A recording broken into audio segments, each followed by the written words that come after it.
नमस्कार, मुद्दा देख रहे हैं आप और मैं हूं आपके साथ ज्योति सांगवान।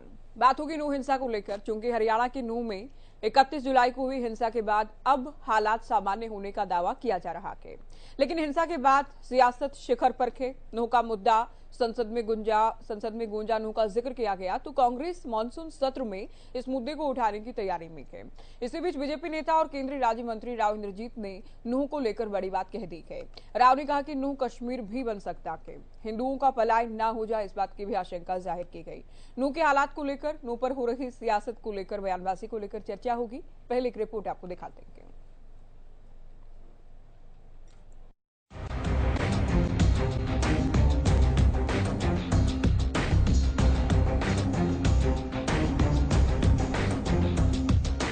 शोभा यात्रा पर किए गए हमले, हिंसा, तोड़फोड़ और आगजनी और 2 होमगार्ड समेत 6 लोगों की मौत से पूरा नूह और हरियाणा दहल उठा। पूरे देश की निगाहें नूह पर आ टिकी। अतिरिक्त पुलिस फोर्स बुलाई गई, पैरामिलिट्री फोर्स की टुकड़ियां बुलाई गई, तो वहीं कर्फ्यू, धारा 144, इंटरनेट सेवाएं और SMS सेवाएं बंद करने जैसे कदम उठाए गए।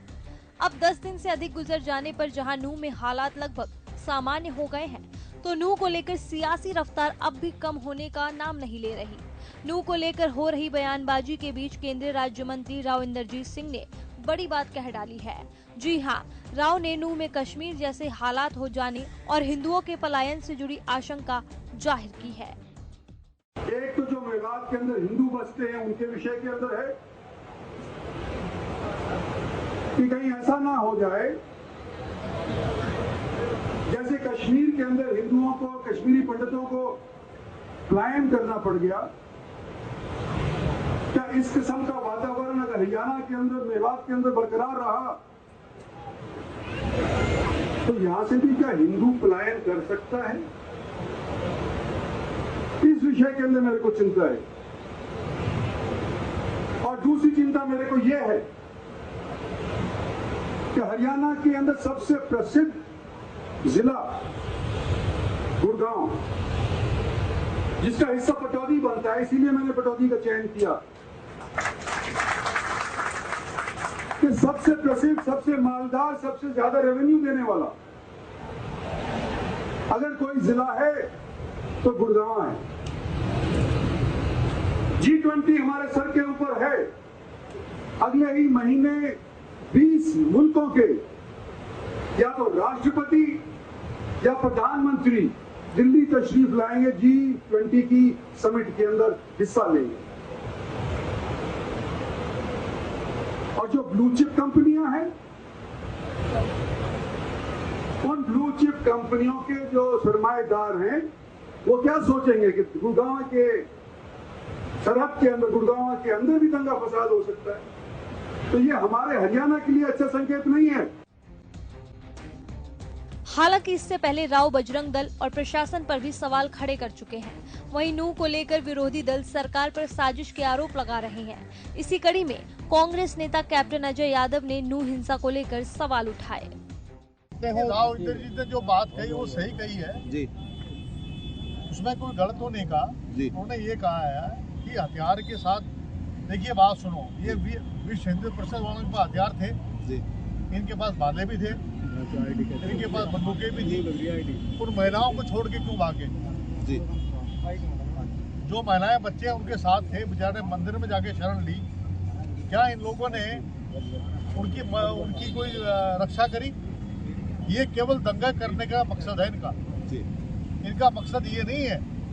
तो जो बात राव इंद्रजीत ने कही है वो 100% सही कही है कि अगर आप कोई यात्रा कर रहे हैं तो पुलिस का बंदोबस्त होना चाहिए था।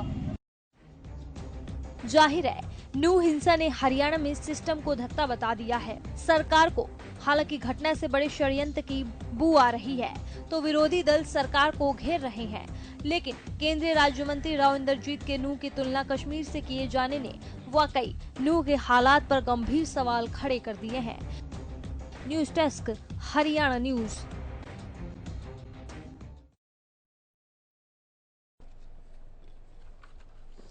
दोनों को लेकर एक रिपोर्ट आपने देखी। चर्चा की शुरुआत करते हैं। कुछ खास मेहमान हमारे साथ जुड़ गए हैं। बीजेपी प्रवक्ता सुमित्रा चौहान जी चर्चा में जुड़ गई हैं। कांग्रेस प्रवक्ता मनीष खटाना जी, इनेलो प्रवक्ता विजेंद्र रेणु जी, प्रवक्ता आम आदमी पार्टी अनुराधा शर्मा जी, बीएचपी अध्यक्ष अजीत सिंह जी, जिला अध्यक्ष आप हैं, और मुस्लिम स्कॉलर मेहताब उस्मानी जी भी चर्चा में जुड़ गए हैं।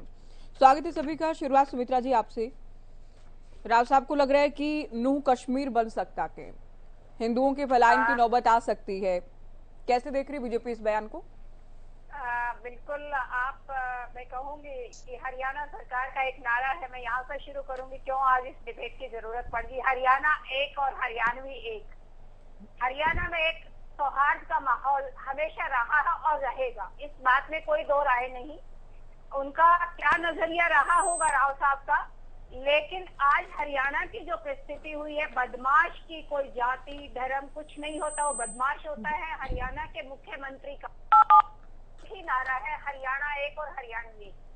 दंगाइयों के लिए हरियाणा में कोई स्थान नहीं है, ना कोई पलायन करेगा। ये सिर्फ शांति अमन चैन का प्रदेश है और वही रहेगा। जी मनीष खटाना जी, राव इंद्रजीत ये कह रहे हैं कि हिंदुओं के पलायन की नौबत भी आ सकती है। सुमित्रा जी कह रही हैं कि हरियाणा एक हरियाणवी एक के नारे पर हम काम करते हैं और हम नहीं मानते किसी जाति धर्म से आरोपी या दोषी कोई ताल्लुक किसी तरह का होता है। ये इनका कहना है।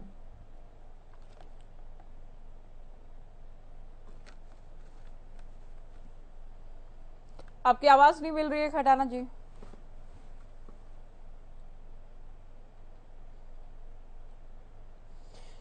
चलिए, आपसे संपर्क नहीं हो पा रहा है। अजीत जी, अभी कैप्टन अजय यादव को भी हमने सुना, बजरंग दल पर वीएचपी पर सवाल उठा रहे हैं कांग्रेस नेता कि आप लोग हथियार लेकर गए, आप लोगों की वजह से ही हिंसा हुई। और दूसरा, राव इंद्रजीत तो ये कह रहे हैं कि हिंदुओं के पलायन की नौबत तक भी आ सकती है आने वाले दिनों में।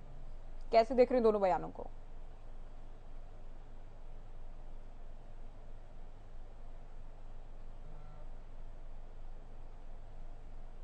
अजीत जी, आवाज मिल रही है आपको? चलिए, आपसे भी संपर्क नहीं हो पा रहा है। मनीष जी, आपको अगर आवाज मिल रही है तो आप बताएं। खटाना जी, आवाज मिल रही है आपको? हाँ जी ज्योति जी। एक तो आप हेडफोन्स लगाकर रख लें सर। राव इंद्रजीत ये कह रहे हैं कि हिंदुओं के पलायन की नौबत भी आ सकती है, हालात ऐसे हो सकते हैं जैसे कश्मीर में थे।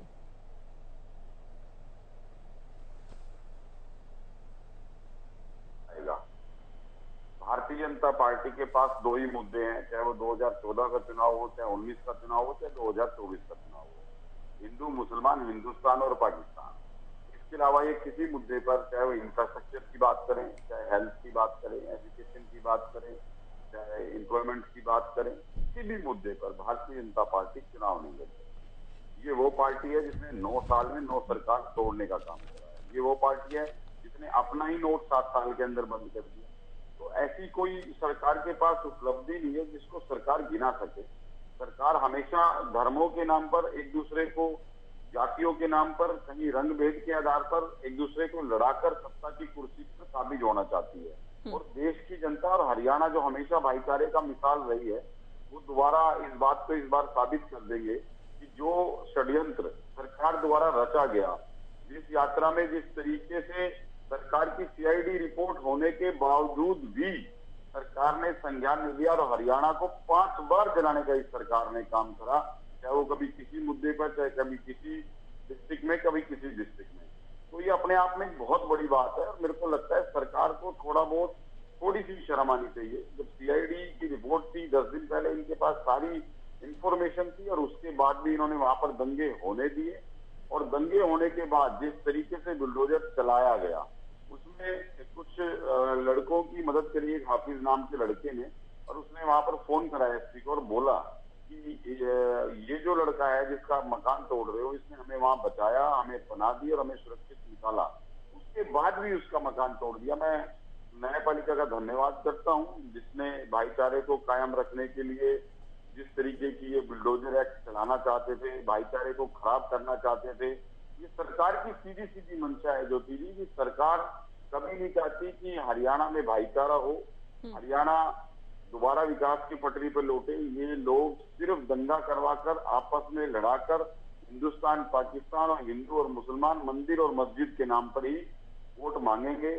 जो लोग गाय और गंगा की राजनीति किया करते थे, ज्योति जी कितनी बड़ी बात है कि गाय बीफ एक्सपोर्ट आज 2014 के बाद 23 में लगभग डबल हो गया और गंगा मैया आज तक साफ नहीं हुई। 4000 करोड़ रुपए का घोटाला इन्होंने गंगा मैया पे करा और गाय की जो राजनीति करते हैं, आज तक एक हॉस्पिटल ये लोग नहीं बना पाए गाय के लिए। तो बहुत शर्म आती है। और सरकार के नुमाइंदे, सरकार को सारा कुछ पता होने के बावजूद भी, और जो घटना हुई मैं उसकी निंदा भी करता हूँ, नहीं होना चाहिए था।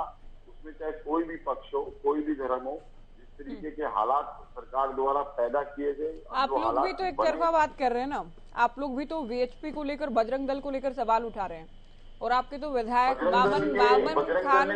मामन खान का बयान तो केवल मामन खान ही नहीं बल्कि पूरी हरियाणा कांग्रेस को सवालों के घेरे में ले रहे।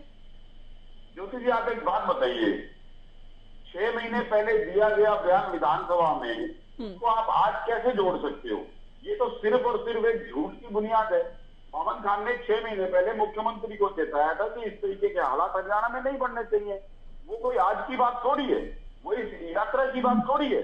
आप किसी के 6 महीने 8 महीने पुराने बयानों को उठाकर आज अगर जोड़ रहे हो, मेरे ख्याल से सबसे गलत बात है। ये तो सरासर झूठ है। 6 महीने पहले उन्होंने जो बात विधानसभा में कही थी, जब ये हरियाणा के हालात दोबारा इस तरीके के बनाए जा रहे थे, जब 2 लड़कों की जलाकर हत्या कर दी थी और जिसका आरोप मोनू मनेसर पे लगा था, उस बात को लेकर मामन खान ने विधानसभा के अंदर खट्टर साहब के सामने ये बात रखी कि हालात का तुरंत एक्शन लिया जाए और ऐसे हालात पैदा ना हो कि फिर कभी किसी के घर चले। 6 महीने पुरानी बात को ये आज जोड़ रहे हैं। सरकार के पास कोई बात नहीं है क्या अपने आप को छुपाने के लिए, बचाने के लिए? सरकार फेलियर है, नो विजन गवर्नमेंट है। और मैं हरियाणा वासियों से अपील करता हूं कि 2024 के चुनाव आते आते ये लोग और दंगा करा सकते हैं, तो आपको एहतियात बरतने चाहिए। चलिए मैं चर्चा को आगे ले जाती हूँ। रखना चाहिए। मेहताब उस्मानी जी हमारे साथ हैं चर्चा में। झूठी अफवाहों को ना फैलाना चाहिए, ना उनको बढ़ावा देना चाहिए। उस्मानी जी, अब देखिए क्या नूह में हालात वाकई इतने खराब हो रहे हैं कि हिंदुओं के लिए सेफ नहीं रहेगा आने वाले दिनों में? नूह छोड़ने जैसी स्थिति हो जाएगी? मैडम ऐसा है, अभी इनको नहीं, उस्मानी जी मैडम अभी इनको एक तो मुझे आवाज नहीं मिल रही है, इनको अभी सुकून नहीं मिला। आवाज मिल रही है मैडम आपको? हेलो, ये आवाज मिल रही है? सर बोलिए आप।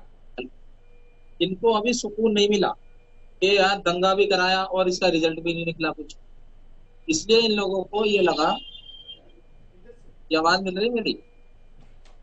नहीं सर, आपकी आवाज ठीक से नहीं मिल पा रही। प्लीज एक बार फिर से आप बात को रिपीट करें। मिल रही है मैडम? आवाज मिल रही है मेरी? जी मिल रही है, अब मिल रही है, बोले। देखिए इन लोगों को अभी सुकून नहीं हुआ इतना बड़ा दंगा करा के। अभी जो ये कश्मीर की बात कर रहे हैं कि कश्मीर की तरह पलायन होने लगेगा, आप आंकड़ा उठाइए, इससे पहले कितनी शोभा यात्रा निकली है और किस पे किसने पत्थर फेंके। और फिर ये भी आंकड़ा उठाइए कि गाय के नाम पे कितने मर्डर हुए अब तक मेवात में। लेकिन एक चीज को, किसी चीज को दबाने की एक सीमा होती है कि आप उतना दबाइए कि वो बर्दाश्त कर सके। बर्दाश्त की सीमा तोड़ के आप उनको चैलेंज दे रहे हैं। चैलेंज देने के बाद आप महिलाओं को छोड़ के भाग खड़े होते हैं। अरे चैलेंज देने के बाद आप भाग खड़े होते हैं, महिलाओं को, बच्चों को छोड़ के वहां। तो महिलाओं को, बच्चों को छोड़ के तो क्या देश का हिस्सा नहीं है क्या नूह? मैडम एक बात बताइए कि क्या देश का हिस्सा, क्या देश का हिस्सा? नहीं रहेंगे क्या नूह में? प्लीज सुन लीजिए ना, देश का हिस्सा तब नहीं है कि जब आप बेगुनाह लोगों के घर पे बुलडोजर चला रहे हैं। क्या वो देश के नागरिक नहीं है? जिन्होंने जो दंगे में शामिल है उनके घरों को तोड़ने आप बेघर कर रहे हैं, वो दंगों में शामिल थे वो लोग। आप बताइए ना, वो देश का हिस्सा नहीं है, वो देश के नागरिक नहीं है? या आप उन्हें देश का नागरिक नहीं मानती? जो बेगुनाह 2 जिंदा जला दिए गए वो देश के नागरिक नहीं थे, वो पाकिस्तान से आए हुए लोग थे जिनको जिंदा जला दिया। गौ हत्या के नाम पे 20 लोग मार दिए अब तक इन्होंने, वो देश के नागरिक नहीं थे, वो कहां से आए थे? खट्टर साहब का एक भी बयान सुनवा दीजिए मुझे जो उन्होंने ये दिया होगा गौ हत्या के नाम पे ये जो मर्डर हो रहे हैं इन पे मैं रोक लगाता हूँ, इनके लिए मैं कड़ा कानून बनाता हूँ गौ हत्यारों पे। नहीं, कुछ नहीं, लोग मर रहे हैं, वो बैठे देख रहे हैं, इंतजार कर रहे हैं कब बड़ा दंगा हो, कब मैं अपनी वही वाली राजनीति अपनाए कि धर्म की राजनीति करो और देश में सरकार बना लो। और है आपके पास ऑप्शन इसके अलावा, सरकार के अलावा? अगर मुसलमान और पाकिस्तान निकाल दो इनके डिक्शनरी में से तो ये 100 साल भी सरकार में नहीं आ पाएंगे। 2 साल भी सरकार बनाने में लग जाएंगे इनको, अगर हिंदू मुस्लिम और पाकिस्तान निकाल दो इनकी डिक्शनरी से। अरे कोई आपके पास कोई ऑप्शन ही नहीं है। जो सरकार जिस राज्य में कुछ काम करना चाहती है उस पर, दिल्ली सरकार ने कुछ करना चाहा उस पर रोक लगा दी कि तुम्हारी पावर ही छीन लेती है, तुम बोल ही नहीं सकते ऑफिसर के सामने। चलिए वो तो पॉलिटिकल बातें हैं सारी उस्मानी जी। मैडम एक मंत्री, लेकिन अगर देखिए सुनिए अगर दो हत्याएं की गई, आप जिनका जिक्र कर रहे हैं, लोहारू का आप जिक्र कर रहे हैं, बिल्कुल गलत है, जिसने गलत किया उसको सजा मिलनी चाहिए, या उससे पहले आप ये कह रहे हैं कि गौ हत्याओं के नाम पर बहुत सारी हत्याएं कर दी गई, गौ तस्करी के नाम पर, वो भी गलत है। लेकिन कानून का शासन है ना देश में, कानून हाथ में लेने का अधिकार तो किसी को नहीं है ना मैडम। अपराधी आप इन अपराधों की पृष्ठभूमि में क्या नूह में दंगे कर दिए जाएं और महिलाओं और बच्चों को छोड़कर भाग गए, तो क्या भारत का हिस्सा नहीं है क्या नूह? हरियाणा का हिस्सा नहीं है नूह? कहाँ भाग गए महिलाओं को छोड़कर? करने के लिए गए हैं आप, प्री प्लान करके दंगा करने के लिए गए वहां, तो महिलाओं बच्चों को क्यों छोड़ के भागे? क्यों छोड़ के भागे कायरों की तरह? आप बच्चों की वहां किस लिए गए थे? बच्चों को परेशान करने के लिए, महिलाओं को परेशान करने के लिए, लोगों को डराने के लिए गए थे। और एक दूसरी बात, प्रशासन की गलती यहाँ है, जब एक आदमी वीडियो डालता है, भड़काने की वीडियो डालता है, उससे पहले उस पर इतनी धाराएं लगी हुई हैं, और वो पता उसके बयान, मैंने बहुत सारी वीडियो देखी, वो ये कह रहा है कि पुलिस प्रशासन हमारे साथ रहता है, हमारा साथ देता है। तो इससे ज्यादा क्या होगा? इससे ज्यादा सरकार के लिए क्या होगा? जब खुलेआम एक अपराधी कह रहा है कि पुलिस हमारा साथ देती है, हम पकड़ते हैं, हम, अरे पकड़ने का तुम्हारा मतलब क्या है? तुम कोई सरकार की तरफ से अपॉइंट किए गए हुए कोई सरकारी ऑफिसर हो या पुलिस कर्मी हो जो आप पकड़ोगे गौ हत्यारों को? पुलिस कहाँ है पकड़ने के लिए? तो ऐसा तो कोई भी मैडम ये अपना ग्रुप बनाएगा, एक 10-5 हथियार लेगा और कुछ भी करना शुरू कर देगा, तो देश में फिर कानून का राज कहाँ रह जाएगा? सरकारों को इस बात को देखना चाहिए ना। और मुझे लगता है हरियाणा सरकार इसमें सबसे ज्यादा फेल रही है, सबसे ज्यादा फेल हरियाणा सरकार इसमें। सुमित्रा जी, आपको कुछ काउंटर करना है इस पर? गंभीर आरोप लगा रही हैं आपकी सरकार पर। एक तो आप हिंदू मुसलमान करके आप लोग सरकार में बने हुए हैं, और आगे के लिए भी सरकार में आने के लिए मुद्दे उठा रहे हैं, आप लोग हिंसा करा रहे हैं।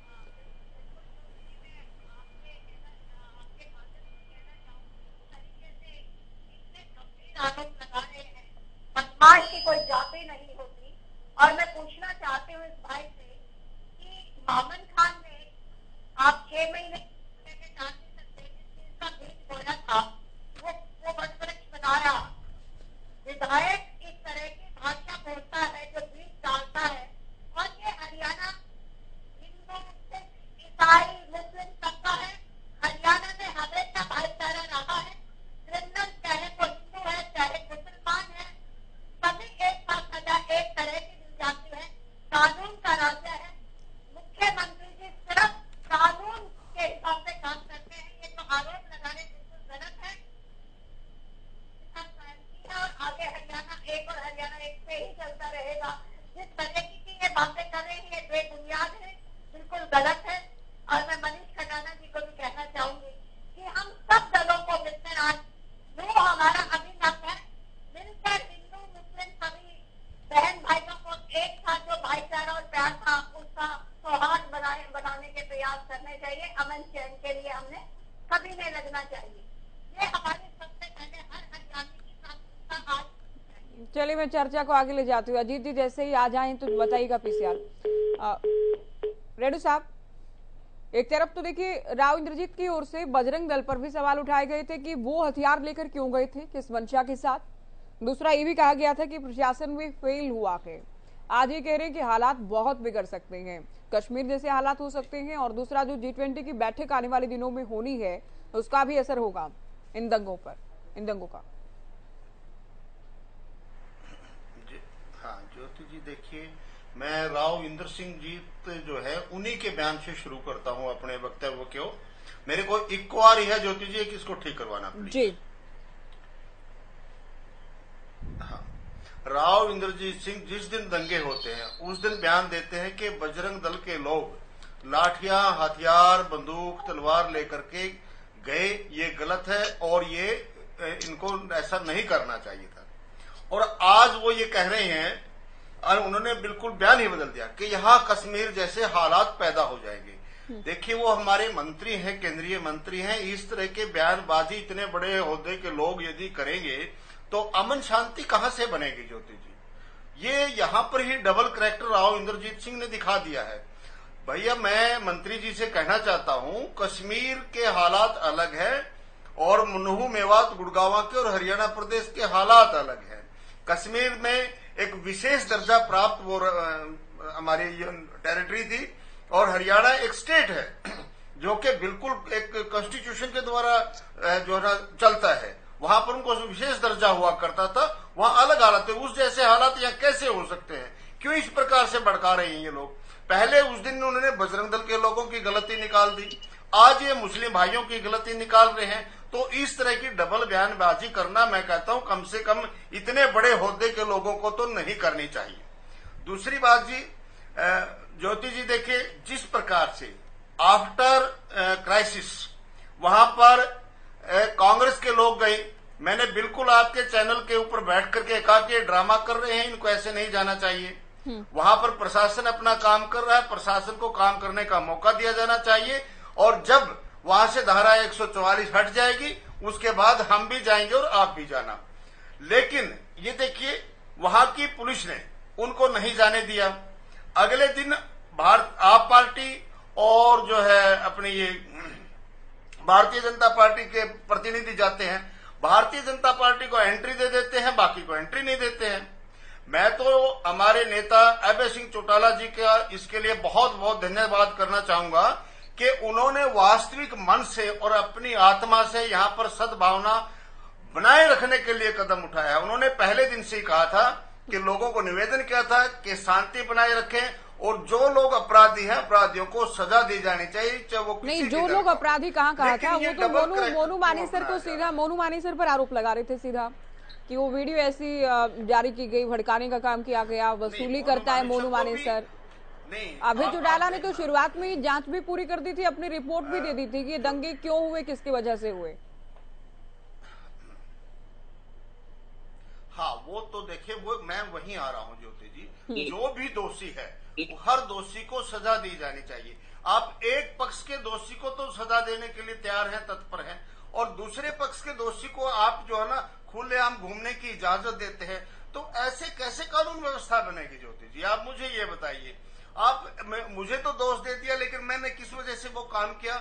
मैं मानता हूं कि कानून किसी को हाथ में लेने की इजाजत नहीं होनी चाहिए और देश में अमन शांति बनाए रखना है तो इस पद्धति पर चलना ही होगा, क्योंकि आज तक प्रदेश और देश इसी पद्धति पर चला है। लेकिन इसमें कोई संदेह नहीं और कोई शक नहीं होना चाहिए कि आज जिस प्रकार से देश को, प्रदेश को चलाने का प्रयास किया जा रहा है वो बहुत घोर निंदनीय है ज्योति जी, घोर निंदनीय है। ये दंगे और भड़काने का काम किया जा रहा है। झगड़ा ये जो ना घटना होने के बाद जिस प्रकार से पूरे हरियाणा प्रदेश में बजरंग दल के कार्यकर्ताओं द्वारा प्रदर्शन किए गए और प्रदर्शन में खुले तौर पर नारे लगाए गए, मुसलमान भाइयों यहाँ से चले जाओ नहीं तो अंजाम के जिम्मेवार आप खुद होगे, और उस प्रदर्शन की अगुवाई प्रशासन कर रहा है, पुलिस कर रही है, तो उनको छूट क्यों दी जा रही है? मैं ये पूछना चाहता हूँ आपके चैनल के माध्यम से। भाई बीजेपी के प्रतिनिधि मंडल को नो में जाने की छूट दी जाती है, विपक्ष को नहीं दी जाती बिल्कुल, है। बिल्कुल। प्रदर्शनकारियों को छूट दी जाती है एक विशेष दल के खिलाफ नारेबाजी करने की। ऐसा क्यों किया जा रहा है? एक घटना घट चुकी है, उस घटना को शांत करने के लिए कम से कम सिंगल कैरेक्टर यदि गवर्नमेंट अडॉप्ट करे, जो भी दोषी है। अभी हमारी बहन ने, बीजेपी की प्रवक्ता ने बहुत बढ़िया बात कही थी कि दंगाई सिर्फ दंगाई होता है, वो चाहे मेरा भाई हो, चाहे मेरी बहन हो, चाहे कोई रिश्तेदार हो, कोई भी हो, दंगाई है, वो कल को आपको भी नुकसान पहुंचाएगा। तो दंगाई चाहे वो किसी भी दल का है, किसी भी समुदाय का है, अगर निष्पक्ष रूप से सरकार कार्य करेगी तो दंगे नहीं भड़केंगे, और पक्षपात नजरिया अपनाएगी तो कहीं न कहीं ये नुकसानदायक रहेगा। इसलिए सरकार को बिल्कुल निष्पक्ष तरीके से, चलिए चर्चा में मैं आम आदमी पार्टी को अब जोड़ूंगी। जो भी अपराधी है उसको सजा देनी चाहिए। अनुराधा जी, 10 से अधिक दिन गुजर चुके हैं। आज एक और वीडियो चली हुई आज, उसमें ये कहा जा रहा है, 5 सेकंड बोलिए। एक वीडियो चली हुई है, उसमें जो ये बजरंगी है उसका दोस्त एक राज खोल रहा है कि इन्होंने वीडियो वायरल की, 5000 तलवारें मैंने बांट दी हैं और जिसको चाहिए मेरा नंबर है, आप ले सकते हैं। तो ऐसे व्यक्ति क्या अपराधी श्रेणी में नहीं आते हैं क्या ज्योति जी? ये सरकार से मेरा क्वेश्चन है, क्या ये अपराध की श्रेणी में नहीं आता इस तरह के वक्तव्य? तो उनके खिलाफ भी कार्रवाई होनी चाहिए। ठीक है अनुराधा जी, देखिए 10 से अधिक दिन गुजर चुके हैं, आज कह सकते हैं थोड़ी स्थिति सामान्य हुई है क्योंकि नूह में स्कूल खुले हैं, बाजार खुले हैं, पहले जैसे लग रहे हैं हालात, लेकिन बयानबाजी अब भी जारी है, राजनीति भी लगातार जारी है। आप लोगों का प्रतिनिधि मंडल जाना था, आप लोगों को मंजूरी नहीं मिली, कांग्रेस का डेलीगेशन जाना था, इनको भी मंजूरी नहीं मिली, हालांकि बीजेपी नेता जरूर पहुंचे, मुलाकात की गई, जैसा लिया गया।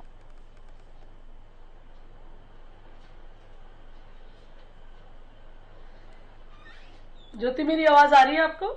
जी बोले। आपकी आवाज मुझे नहीं आ रही है। अब सुन पा रही हैं आप? अनुराधा जी आवाज मिल रही है आपको? बीच में आपकी आवाज ब्रेक हो। हाँ, नो को लेकर जो बयानबाजी या अब तक का जो घटनाक्रम है, जिसमें आप लोगों ने भी कहा कि हम लोग भी जायजा लेंगे, हमारा प्रतिनिधि मंडल जाएगा, आप लोगों को रोका गया, कांग्रेस को भी रोका गया, लेकिन बीजेपी ने जरूर जायजा लिया कि ओपी धनखड़ पहुंचे, मुलाकात की गई, क्या कहेंगे आप? अब मेरी आवाज आ रही है आपको? जी बिल्कुल, बोलिए। हाँ ज्योति, मैं इस पूरे प्रकरण के ऊपर आपका ध्यान कड़ी से कड़ी जोड़ते हुए दिलाना चाहती हूँ। आप ये देखिए, ये घटना होती है, इस घटना के होने के बाद में हरियाणा के मुख्यमंत्री बयान दे रहे हैं कि मैं हर आदमी को सुरक्षा नहीं दे सकता। ठीक है, हरियाणा के गृह मंत्री कह रहे हैं कि मेरे पास तो सीआईडी की जानकारी ही नहीं थी। हरियाणा के सांसद कह रहे हैं कि हिंदू समुदाय के लोग हथियार लेके गए, उसके बाद उनका बयान आ रहा है कि वहां से हिंदू पलायन कर सकते हैं। तो आप इस सारी चीजों को ध्यान से अगर देखेंगे, इसके ऊपर भी एक हास्यास्पद स्थिति देखिए कि जिस पार्टी की सरकार हरियाणा के अंदर है, जिस पार्टी के मुख्यमंत्री और गृह मंत्री हरियाणा के अंदर हैं, उस पार्टी के लोग नूह में जाके लोगों से मिल रहे हैं, लेकिन विपक्ष के किसी भी प्रतिनिधि मंडल को वहां जाने की इजाजत नहीं दी जाती, रोका जाता है। अब आप इस पूरे प्रकरण को यदि जोड़ के देखेंगे तो आपको समझ में आ जाएगा, और मैं आपके चैनल के माध्यम से लोगों को भी बताना चाहती हूं कि ये पूरे प्रकरण को अपने वोटों के ध्रुवीकरण के हिसाब से भुनाने की भारतीय जनता पार्टी कोशिश कर रही है। सांसद जो राव इंद्रजीत सिंह है, उनका लोकसभा क्षेत्र है ये, जहां ये नूह आता है। पहले उन्होंने मुसलमानों को खुश करने के लिए बयान दिया, अब वो हिंदुओं को खुश करने के लिए बयान दे रहे हैं। लेकिन मैं ये कहना चाहती हूं कि ये जो सांप्रदायिकता का माहौल उन्होंने फैलाया है, इसमें जिम्मेदारी किसकी बनती है? क्या इस इलाके के हिंदू मुसलमान जो भी लोग हैं, क्या उनके बीच में सौहार्द की जिम्मेदारी यहाँ के स्थानीय सांसद की नहीं बनती? राव इंद्रजीत सिंह तरह तरह के बयान जारी करके लोगों में अविश्वास, चिंता और भय का माहौल पैदा करने की कोशिश कर रहे हैं। क्या उन्होंने वहां जाके लोगों से मुलाकात की? क्या उन्होंने विश्वास दिलाया कि मैं भाजपा का केंद्रीय मंत्री हूं, मेरा लोकसभा क्षेत्र है ये, आप लोग आश्वस्त रहिए, आपकी सुरक्षा की जिम्मेदारी सरकार लेती है? किसी ने कहा ये? कोई कहने के लिए तैयार नहीं है। सब अपनी अपनी राजनीतिक रोटियां सेक रहे हैं। अनिल विज जी के सिर पे ठीकड़ा फूट जाए, इसलिए मुख्यमंत्री जी ने सीआईडी का इनपुट उन्हें नहीं दिया। अनिल विज जी ने योगी जी का नाम लेके बुलडोजर भेज दिया, ये दिखाने के लिए कि मैं तो बहुत बड़ी कार्रवाई कर रहा हूं। ये इन कार्रवाइयों का, इन बयानों का कोई औचित्य नहीं है। ये लॉ एंड ऑर्डर का मजाक बन रहा है हरियाणा के अंदर। लॉ एंड ऑर्डर सरकार नहीं कायम कर पा रही है, लोगों के अंदर भय खुद पैदा कर रही है सरकार।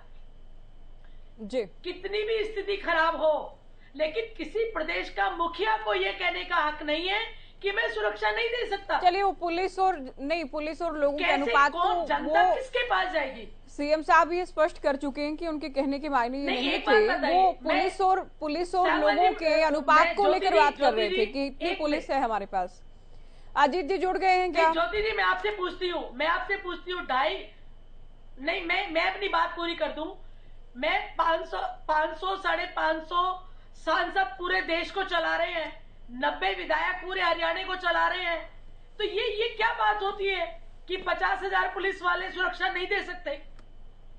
ये इतना गैर जिम्मेदारी का बयान देना, इतनी अनमेच्योरिटी की बात करना एक प्रदेश के मुख्यमंत्री को क्या शोभा देता है?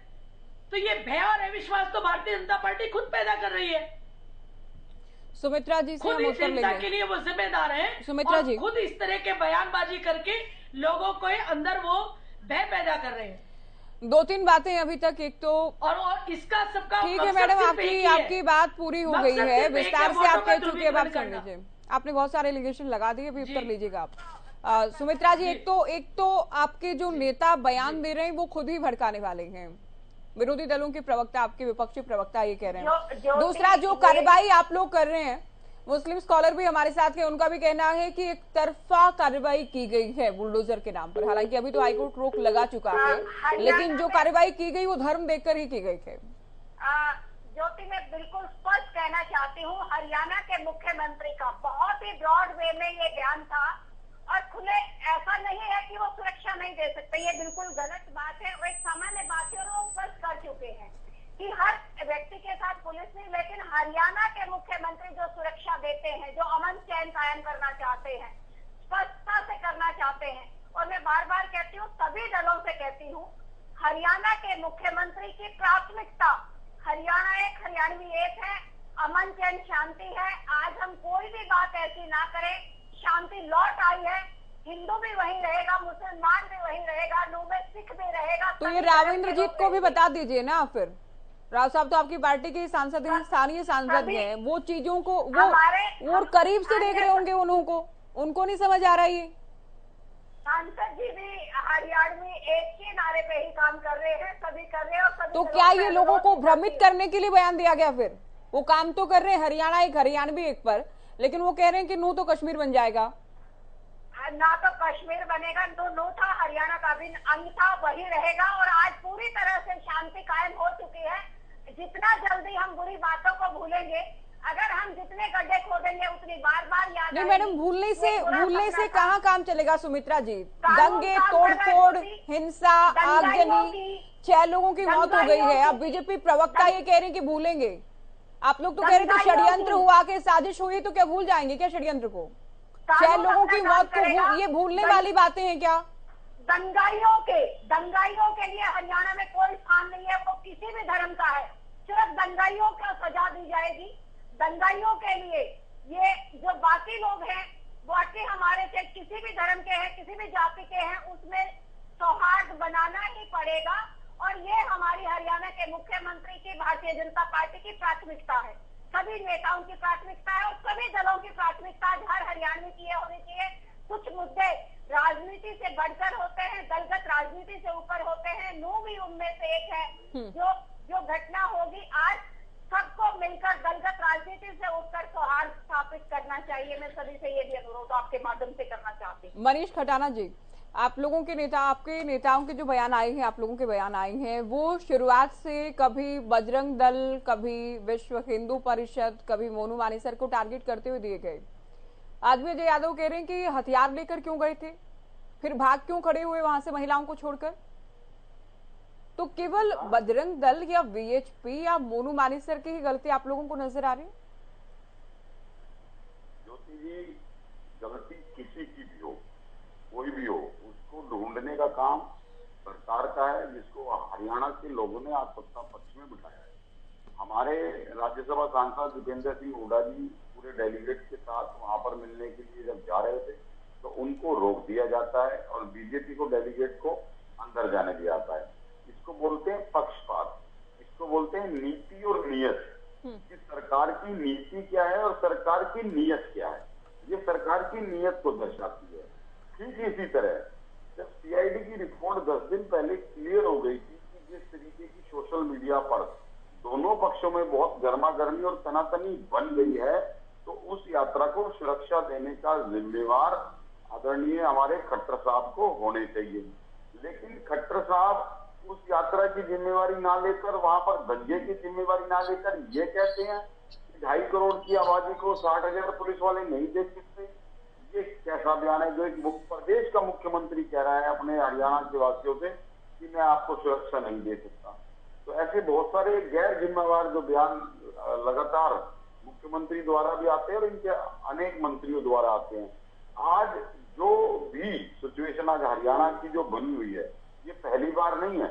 इससे पहले रोहतक में दंगे हुए और दूसरी जगह कई जगह आगजनी हुई। हरियाणा, मैंने पहले बताया, मैं दोबारा बोल रहा हूँ कि 5 बार ये लोग जला चुके हैं। तो 5 बार जलाने वाले लोग, मैं ये कहता हूँ कि क्या ये जबरदस्ती या जानबूझकर हरियाणा को जलाया जाता है? क्या जानबूझकर हरियाणा के भाईचारे को खराब करने की कोशिश है? और ये दंगे जो हिंदू मुसलमान के ये दंगे क्यों नियोजित प्रायोजित तरीके से करवाए जाते हैं? ये हमेशा इलेक्शन से पहले ही क्यों कराए जाते हैं? इससे पहले भी शोभा यात्रा निकली है, इससे पहले भी शोभा यात्रा निकली है। तो जब 2024 के इलेक्शन से ठीक पहले ऐसा माहौल जिससे बीजेपी को फायदा हो, जिससे बीजेपी का वोट बैंक बढ़े, ऐसा माहौल किसके द्वारा बनाया जाता है? ऐसा माहौल कौन लोग बनाते हैं? ऐसा माहौल किसके द्वारा तैयार किया जाता है? ये जांच का विषय है। अगर सरकार निष्पक्ष, मुख्यमंत्री ये कह रहे हैं कि ये बहुत बड़ा, आप जो सुनियोजित शब्द का आप इस्तेमाल कर रहे हैं, मुख्यमंत्री ने भी कहा कि षड्यंत्र है। दामन पर दाग ना हो। अब आपको ये लग रहा है, सरकार निष्पक्षता के साथ जांच कर सकती है। अब आपको ये लग रहा है खटाना जी, के दामन पे दाग लगाओ। आपको ये लग रहा है कि बीजेपी, आप सवाल तो सुनिए, आप साथ साथ क्यों बोल रहे हैं? मैं आपसे ही तो प्रश्न कर रही हूँ ना, हाईकोर्ट आपसे ही तो सवाल पूछ रही हूँ मैं। रोक लगाई, उनका तबादला हो गया, उनकी बदली कर दी गई। अब सोचो मनीष खटाना जी, आपको आवाज नहीं मिल रही आपको? आप सवाल सुनिए। आप जब सरकार पर आरोप लगाते हैं तो जो पिछले सवाल में मैंने कहा कि मामन खान के बयान को लेकर भी तो कहा जा रहा है ना कि मोनू मानेसर अगर ये आएगा तो ये कर दिया जाएगा, वो कर दिया जाएगा। और फायदे की जहां तक आप बात करते हैं तो बीजेपी भी आप लोगों पर तुष्टीकरण के आरोप लगाती है। अब किसको चुनावी फायदा मिलेगा, क्या चुनावी फायदा मिलेगा, ये भी देखना होगा। ज्योति जी, जुनैद और ताहिर, आई थिंक जो नाम है, जब 2 लड़कों की जलाकर हत्या कर दी गई थी, उस समय जब माहौल गर्म था, तब मामन खान ने आज से 6 महीने पहले विधानसभा में, सदन में खट्टर साहब को ये बताया, ये चेताया कि जो हालात हरियाणा में बनाए जा रहे हैं, ऐसे हालात पर आपको काबू पाना चाहिए। अगर आप काबू नहीं पा पाएंगे तो हमें बाहर निकलना पड़ेगा, क्योंकि वो जिस टेरिटरी से आते हैं, जिस विधानसभा से आते हैं, वो मुस्लिम समाज को रिप्रेजेंट करते हैं। तो उन्होंने अपनी बात विधायक होने के नाते सदन के अंदर, सदन के पटल पर मुख्यमंत्री खट्टर साहब को बताई। उस 6 महीने पहले के बयान को आज उस 8 महीने 7 महीने बाद उसको किस लिए जोड़ा जा रहा है? उसका इस बयान से क्या मतलब है?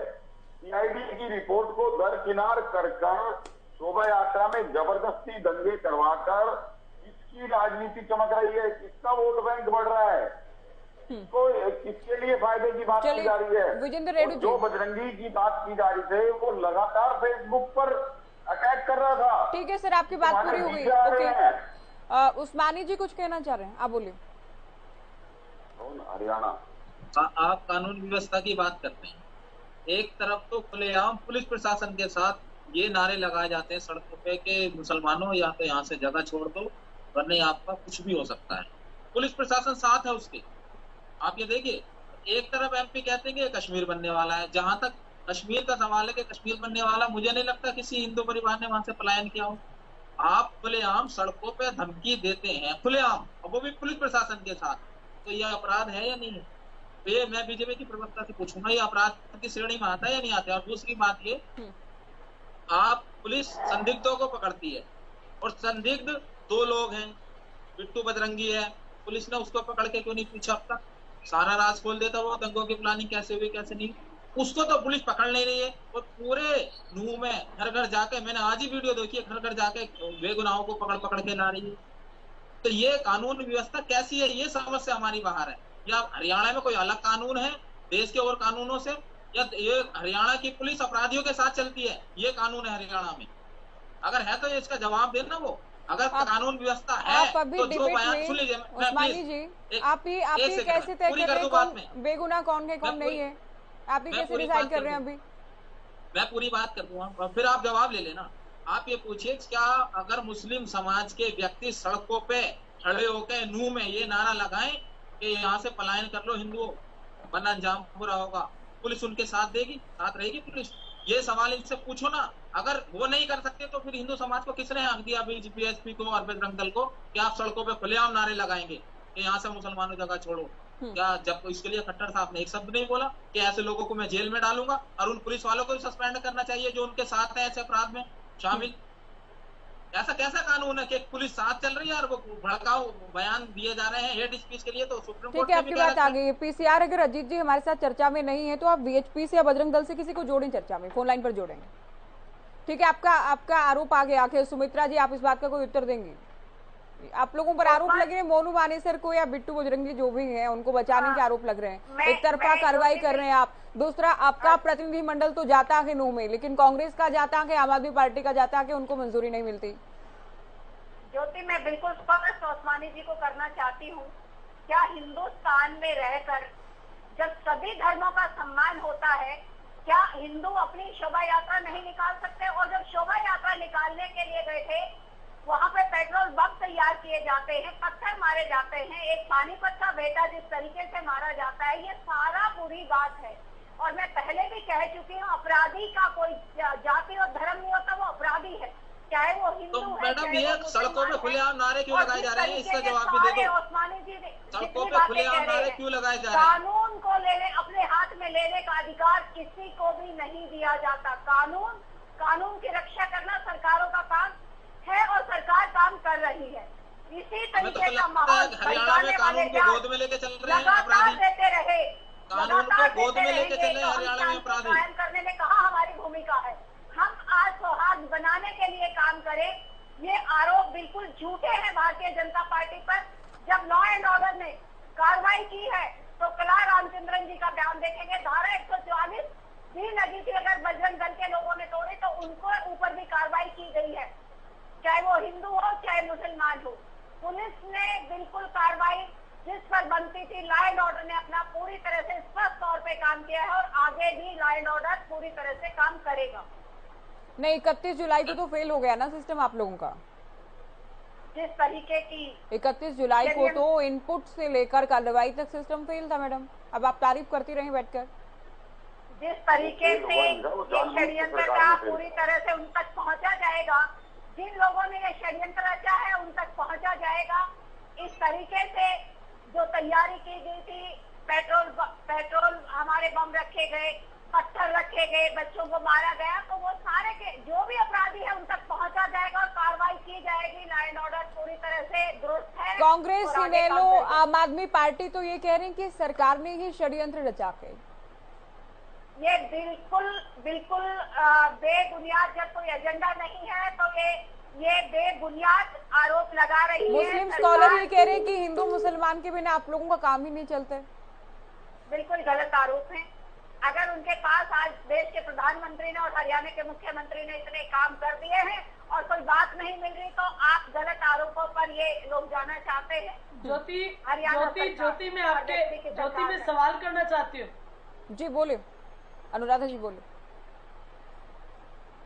मैं पूछ रही हूँ कि अगर विपक्ष के आरोप और विपक्ष की बात निराधार है तो भाजपा की प्रवक्ता इस बात का उत्तर दें कि गृह मंत्री ने कैसे कह दिया कि मेरे पास सीआईडी का कोई इनपुट नहीं था। इस बात का जवाब दें। अगर ये निराधार है आरोप, अगर ये आरोप निराधार है तो क्या हरियाणा के अंदर अभी कुछ महीने पहले अनिल विज जी और मुख्यमंत्री जी की लड़ाई सड़कों पर थी कि सीआईडी मुझे रिपोर्ट करेगी और मुख्यमंत्री जी ने अपनी चलाई कि सीआईडी गृह मंत्रालय को नहीं मुख्यमंत्री को रिपोर्ट करेगी। वो इनपुट क्यों नहीं दिया मुख्यमंत्री जी ने? जवाब दे, इस बात का जवाब दे, मुझे इस बात का जवाब दे, मुझे जवाब दे कि जब तनाव की स्थिति थी, मेरी बात पूरी होने दे, मेरा सवाल सुन लीजिए फिर जवाब दीजिएगा, मैं सुनूंगी। मेरे सवाल को सुन लीजिए। मुझे जवाब दे कि स्थानीय स्तर पर 100 पुलिस कर्मियों को हटा के और रिवाड़ी बुला लिया मुख्यमंत्री जी ने अपनी सेवा में। क्यों क्या कर रही थी आपकी इंटेलिजेंस? 15 दिन से तैयारियां हो रही थी अगर दंगे की मेवात के अंदर, तो हरियाणा का इंटेलिजेंस क्या कर रहा था? मेरे सवाल दंगे की तैयारियां कौन करवा रहा है? अनुराधा जी बिल्कुल गलत आरोप लगा रही है, आप बिल्कुल सरासर गलत आरोप, बेबुनियाद आरोप लगा रही है। आप जवाब दीजिए ना, मेरी बात का जवाब दीजिए। कहीं जाते हैं इंटेलिजेंस क्या कर रही थी? इंटेलिजेंस क्या कर रही थी? आप बिल्कुल आप बेबुनियाद आरोप लगा रही है। नहीं, आप मुझे आप मेरे सवालों का जवाब दीजिए।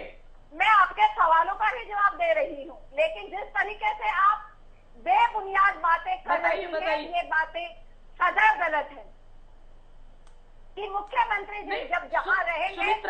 सुमित्रा जी एक बात बताइए, हम भी इस बात को मानते हैं, सुनिए, हम भी इस बात को मानते हैं कि दंगा प्रायोजित था दोनों तरफ से। तो सरकार क्या कर रही थी? आपकी सीआईडी क्या कर रही थी? सरकार ने क्या कदम उठाया लोगों की सुरक्षा के लिए? घर उजड़ गए, बच्चों ने अपना जीवन खो दिया, इतना बड़ा उपद्रव हो गया, सरकार ने क्या किया? उसका जवाब दीजिए ना आप। सरकार ने जिस बच्चे का जीवन गया है, जिस माँ का बेटा गया है, जिनके सरकार ने जो क्या लोग किया? चले गए हैं, उसके जो कार्रवाई सरकार कर रही है, उचित कार्रवाई कर रही है, और उसका सबको दुख है। जो बच्चे अपने घर से अपने यात्रा में निकले। चलिए मैं चर्चा को अभी आगे ले जाती हूँ। रेडू साहब कर रही है ना, रेडू साहब क्या किया? ठीक है, जो हुआ उस दिन तो प्रशासन का था, इसमें कोई नाकामी थी, इसमें कोई डाउट है ही नहीं। विजेंद्र रेड्डी जी, अब इसको षड्यंत्र कहा जाए, साजिश कहा जाए, किसने क्या किया, लेकिन सरकार ने, ओके सुन लीजिए, अभी अनुराधा शर्मा जी, काफी लोगों के खिलाफ एफआईआर की गई, नामजद की गई, गिरफ्तारियां, हिरासत में लिए गए और बुलडोजर की कार्रवाई भी की गई। अब बुलडोजर से अगर प्रशासन कार्रवाई करता है, उस पर यह आरोप लगाना कि एक तरफा कार्रवाई हो रही है, बेगुनाह लोगों के खिलाफ एक्शन लिया जा रहा है, ये कितना ठीक है? आप मेरे से सवाल कर रही हैं? नहीं, रेडू जी से सवाल मेरा। मैंने पहले भी मैं जवाब दूं? नहीं मैडम, आपसे नहीं है, आप सुनिए अनुराधा जी। सबसे बड़ी बात यह है, मैं दोबारा से ये कहना चाहूंगा जी, जो भी दंगई है, अभी 188 के खिलाफ बताते हैं कि एफआईआर दर्ज हुई है, 6 आदमी मर गए हैं, जो गुजर गए बेचारे वो तो चले ही गए, लेकिन जो 188 के खिलाफ एफआईआर दर्ज हुई है, उनकी गहनता से जांच की जाए। ऐसे नहीं कि जो दोषी नहीं है उसको भी गिरफ्तार किया जाए, क्योंकि कुछ वीडियो हम ये भी देख रहे हैं, वो घर में जाते हैं पुलिस वाले और उनको पिटाई करते हैं, माता पिता बहन भाई बहू सभी घर में खड़े हैं, और पुलिस वाले सभी को थप्पड़ मारने शुरू कर देते हैं। एक बेटे के सामने एक माता पिता को जब थप्पड़ मारे जाते हैं, तो इस तरह की कार्रवाई भी नहीं होनी चाहिए। पुलिस को बड़ी धैर्य के साथ और बिल्कुल पैनी नजर के साथ इसकी इंक्वायरी करनी चाहिए, और दोषी को बिल्कुल नहीं बख्शा जाना चाहिए। और दोषी को सजा देने के लिए मैं कहता हूं ज्योति जी, ये बड़ा गंभीर मामला है। आप इतिहास को उठा करके देख लीजिए, जो भी क्रांतियां हुई हैं, जो भी विद्रोह बड़े बड़े हुए हैं, जो भी बड़े बड़े आंदोलन हुए हैं, वो एक छोटी चिंगारी से ही तो शुरू होते हैं, बड़ा कभी नहीं होता, लेकिन वो बड़े बन जाया करते हैं फिर। इसलिए यहाँ पर सरकार जो घटित हो चुका है वो हो चुका है, किसी की भी ना, आपने बिल्कुल ठीक कहा, कोई भी सफलता असफलता और क्या षड्यंत्र हुआ क्या नहीं हुआ, लेकिन अब कम से कम सरकार संभले कि ये कोई छोटी बात नहीं है। जो इस तरह के बयानबाजी आ रहे हैं, कश्मीर बन जाएगा या इसमें जम्मू बन जाएगा, कोई कह रहा है कि भाई यहाँ पर सारे मुसलमान यहाँ से निकल जाइए, पता नहीं क्या हो जाएगा, इन सारी हालात को रोकना जरूरी है। दूसरी बात, जो बलडोजर कार्रवाई की गई है, देखिए हम इसकी भी निंदा करते हैं ज्योति जी, ये गलत है। किसी भी कार्य के लिए कानून का सहारा लिया जाता है। जब तक विजेंद्र रेड्डी को संपूर्ण रूप से दोषी नहीं ठहराया जा सकता, उसके ऊपर यदि कार्रवाई की जाती है ज्योति जी, तो ये भी आग में घी डालने का काम करती है। लोगों में एक भय पैदा होगा, भाई तो किसी के ऊपर भी कार्रवाई हो जाएगी, किसी को भी ऐसा कर दिया जाएगा, वैसा कर दिया जाएगा, तो ऐसा नहीं करना चाहिए। तो सरकार को भय पैदा करने के लिए तो कर रहा है ना, जो घटना घट चुकी है, जो वीडियो सामने आए हैं, जो लोग शामिल बताए गए हैं, उनमें डर कायम करने के लिए क्या जा रहे हैं, ताकि लोग अगली बार ऐसा करने से पहले सोचें एक बार। ज्योति, आप मुझे बताइए, जिंदगी में एक बार घर एक आदमी से मुश्किल से बनता है, और आपने मेरे घर के ऊपर बुलडोजर चला दिया और मैं निर्दोष हूं, और बाद में कहते हैं सॉरी भाई आपका तो गलती से गिरा दिया गया, गलती होगी। तो आपकी तो गलती होगी, मेरा तो जीवन उजड़ गया। मैं ये कहता हूं आप भय पैदा कीजिए उपद्रवियों को, दंगाइयों के मन में भय पैदा कीजिए, आम इंसान मोहरा ना बने, इसके लिए शांति से और धैर्य से। राव इंद्रजीत सिंह की ओर से कहा गया ये ज्योति जी, राव इंद्रजीत सिंह क्षेत्र के इतने बड़े नेता हैं, इतने समझदार, और हम समझते थे कि बहुत अच्छे सुलझे हुए नेता है, लेकिन हमारे को उन जिहादियों को आतंकवादियों के बराबर सिद्ध कर दिया उन्होंने, ये कहकर के यात्रा वालों पर भी हथियार थे, के पास भी तलवारें थी। बिल्कुल कहा गया। इतनी वीडियो जो घूम रही है गलत है सारी। जो ऑलरेडी बना हुआ है कश्मीर और पाकिस्तान जो बना हुआ है, उसको बनाने की जरूरत नहीं, उसको खत्म करने की जरूरत है। जो हमारी सरकार है, जो हमारे नुमाइंदे हैं, जिन्होंने पूरी जनता की वोट लेकर और अब हमारे साथ भद्दा मजाक कर रहे हैं, हमें ही कटघरे में रख रहे हैं, हमारे साथ धोखा किया है, उनको सोचना चाहिए ये कि इसका तैमूल इलाज करे इस बारूद के ढेर का। राजधानी के बिल्कुल 60 किलोमीटर के अंदर है, ये सोचे कि कितना बड़ा खतरा पूरे देश को, पूरे राजधानी को। आपको क्यों लगता है कि बारूद का ढेर है या पाकिस्तान है या पहले से ही कश्मीर है? ज्योति जी, रिकॉर्ड गवाह है, कितने अपराध यहाँ होते हैं, कितने आप देखिए ना, साइबर थाना क्यों जलाया इन्होंने?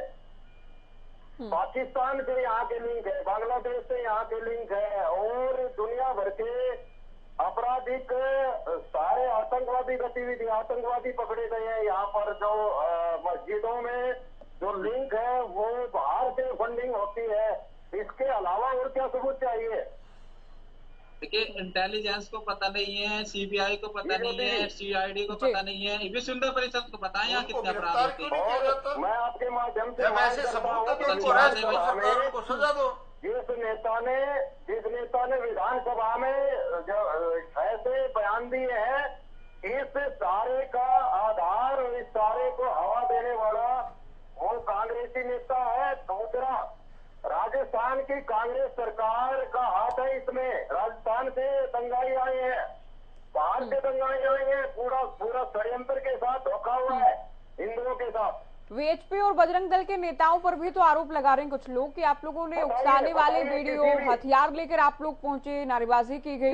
किसी के पास कोई हथियार नहीं। मुस्लिम स्कॉलर है हमारे साथ उस्मानी जी, ये कह रहे हैं कि अब एक तरफा कार्रवाई की जा रही, केवल मुस्लिमों को टारगेट किया जा रहा है। ज्योति जी, किसी के पास कोई हथियार नहीं था, तलवारें थी, 3 तो ये वीडियो सर, ये इतनी वीडियो किसकी है फिर? वहाँ का ही वीडियो किसकी है? बिना हथियार चलाते हुए वीडियो है, वो तलवारों से एक बार इतनी में जवाब शस्त्रों की पूजा होती है, भगवान के शस्त्र है। AK-47 की पूजा होती है। जा रहे हैं, 2 गने थी, वो लाइसेंसी थी, अपनी सुरक्षा में सब रख सकते हैं। सब बकवास है कि हमारे पास हथियार। चलिए आगे भी देखिए, इसको लेकर कार्रवाई भी चूंकि भी जारी है और बयानबाजी भी लगातार देखी जा रही है। बहुत शुक्रिया आप सभी का, आप लोगों ने वक्त दिया और चर्चा हमने की नूह के हालात को लेकर, राव इंद्रजीत के बयान को लेकर, क्या कार्रवाई की गई है, क्यों हालात बिगड़े, तमाम पहलुओं को लेकर चर्चा की। फिलहाल दीजिए इजाजत, नमस्कार।